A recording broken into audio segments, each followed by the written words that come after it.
Hey everybody, Coach Jason here. Hope you're doing well. So let's talk about one thing today, okay?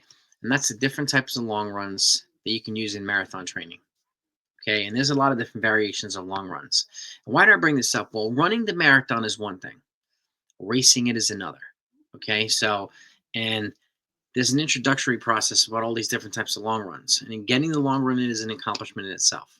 But if you're starting to attach goals, specific time goals, or if you've run a marathon and now you want to, set up a goal towards achieving that, and you've got a little bit of experience now, then it's a good idea to learn about these other types of long runs. And again, if you're a runner or a coach, make sure that you hit that like and subscribe button, okay, and turn on your notifications. That way, when I put out new videos, you'll know when they come out. When I go live, you can join part of the discussion and ask any questions you like, and I'm here. And if you also need access to me for questions about any one of the videos on this channel, blackbeltrunningcoach@gmail.com is my email. You can reach out to me anytime, okay? Anytime. I greatly appreciate your support. We're going to try to get this channel to 10,000 subs this year. I started a TikTok not too long ago, about 7 months ago, and I'm already at 13,000 followers there. So I'd like to get to 10,000 on this channel. So if you're not, and I would say about 75% of the people who watch the videos here are not subscribed to the channel. So if you wouldn't mind hitting that subscribe button, hit the like button, it's greatly appreciated. It really means the world. Now let's get into this, okay? Again, number one of the general things that I've learned over coaching, runners and marathoners over the last 2 decades is that you've got to be able to run 10 miles at your goal marathon pace at any point in time, right? So whether that, and I'll just use an example. Let's just say 3:30. That's 8 minutes per mile. You should be able to run 10 miles at 8 minutes per mile, even in the beginning of your marathon training cycle. So let's just say you're giving yourself 12 weeks or 14 or 16 weeks to train for the marathon. You want to be able to run that at any point in time. And this is a contingent upon attaching a goal, okay? So now there's certain segments of this, which I want to talk about here. The first type of long run, you run the first 10 miles of it at marathon pace and then the rest of it at a steady, relaxed pace. Whether it be 16, 18, 20, whatever it is, whatever you're building towards, and wherever you're at that point in time. And that's a good early season type of long run there. Progressing towards number 3 here, which is the middle 10 miles of it at marathon pace. Now, let's just say it's 18 miles. You're running the first 4 easy, then 10 miles at marathon pace, and the last 4 easy. Okay, and then number 4, you're progressing to the final 10 miles at marathon pace. So let's say if it's 16 or 18 or 20 miles, the first 6, 8, 10 miles, easy, steady pace, and the last 10 miles of it at goal marathon pace. You need to know what it feels like to run marathon pace at any point in time during the long run. And this is one of the things that teaches you exactly how to do that. And as you get fitter, you want to move that long run towards the end of the long run.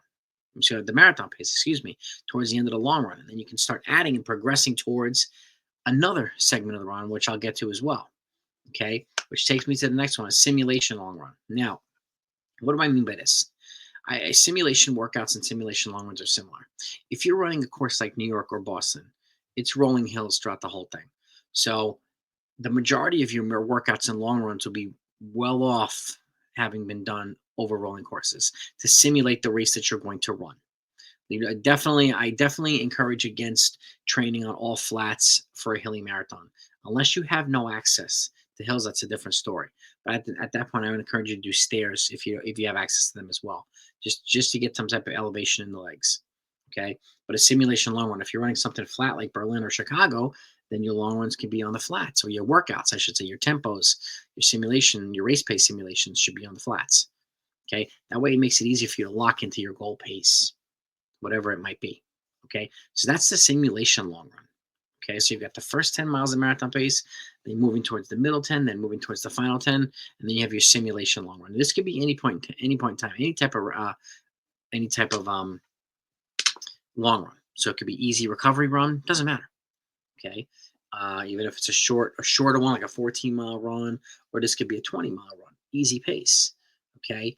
Not every long run needs to be marathon pace. Not every long run has to have portions of it at marathon pace. Okay, you get to that as you get fitter, as you get more experience. And again, this is up to you as a coach. It's up to you to decide how you want to incorporate these long runs into your athlete's training. It's important to factor these things in. This is where coaching with the eye is so important. And just so you know, pull the slide off. I'm going to be updating my marathon training programs. I'm going to do a second version of sub 4 hours, sub 3:30, sub 3 hours, and sub 2:30. Everything will be in slides like here. Okay. But I'll be doing it during a live stream. So if anybody has any questions to ask about the marathon training programs, you can ask and I can answer them on the fly, live time. Okay. So get ready for those as well. That's another reason why I ask folks to subscribe to the channel, especially if you run the marathon or coach people who run for the marathons. You're definitely going to want to take part in those live streams. And I'm going to break it down 12 weeks, 16 weeks, whatever it might be. I'm going to break it down by the day, by the week, by the month. And I'll explain exactly how you progress from one thing to the next. Okay. Let's get to the next slide, the final slide. Okay. The progression long run. Let's say this is a 15-mile long run. This is what I mean. Each 5 miles gets faster. Okay. And let's say you're looking to run 8:30. I mean, sorry, 8 minutes from 8-minute pace. We're going back to 3:30. You want to start at 90 seconds slower. So 9:30 per mile. And that first segment, that first 5 miles, 9:30 to 9 minutes. The second segment is 9 minutes to 8:30. The third segment is 8:30 to 8 minutes. You're progressing towards marathon pace throughout the course of the long run. So you systematically get progressively faster with each segment. If it's 18, then you do 6, 6, and 6. If it's 21, then you do 7, 7, 7, and so forth.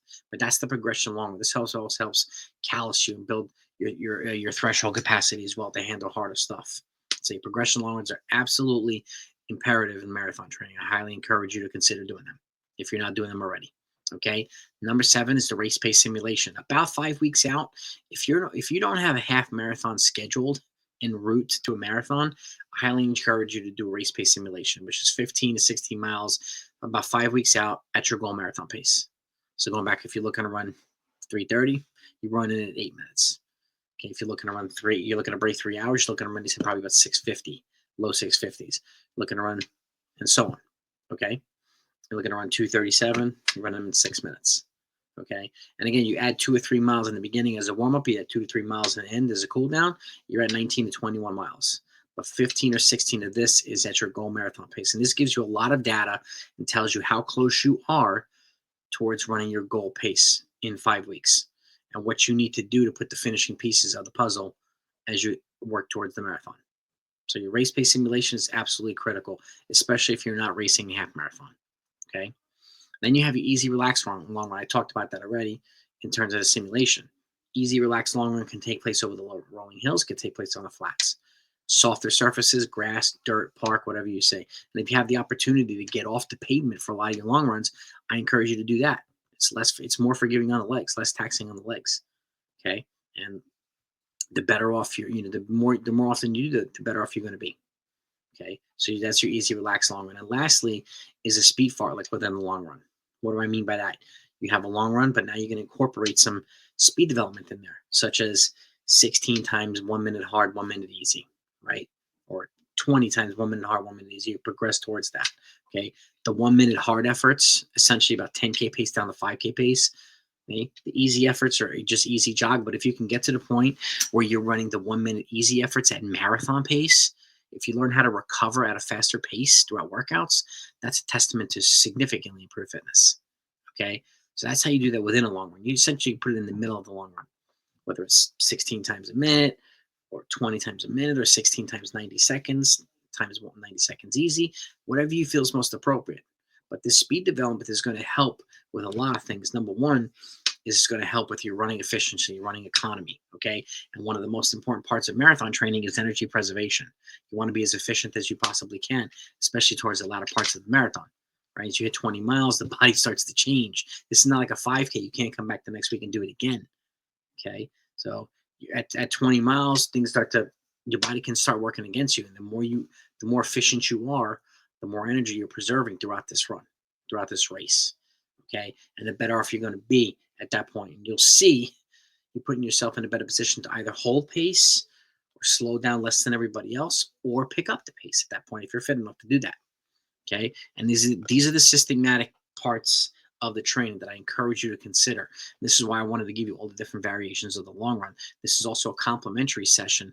As you get closer to the marathon, you want to incorporate a little bit more quality into the long runs because that's the meat of right there, the meat and potatoes of the marathon training is your long run, right? And you want to try to simulate as much as possible. But in the beginning of your training cycle, you'll see It's more threshold, it's more tempo, it's more other types of workouts, mile repeats, things like that and whatnot, different types of workouts. Okay. And again, as you progress towards the marathon, it becomes more of a long run dominant training cycle. But you'll see that as I plug in the training as well. So again, if you have any questions about any of these, reach out to me, please. I'm here to help. Okay. It's my duty and my mission to help serve athletes and coaches. I'm here to help make you better. And like I said, if you haven't subscribed to this channel, please hit that sub button and the thumbs up if you enjoy the content as well. Have a great day. Have a great season. Talk to you next time.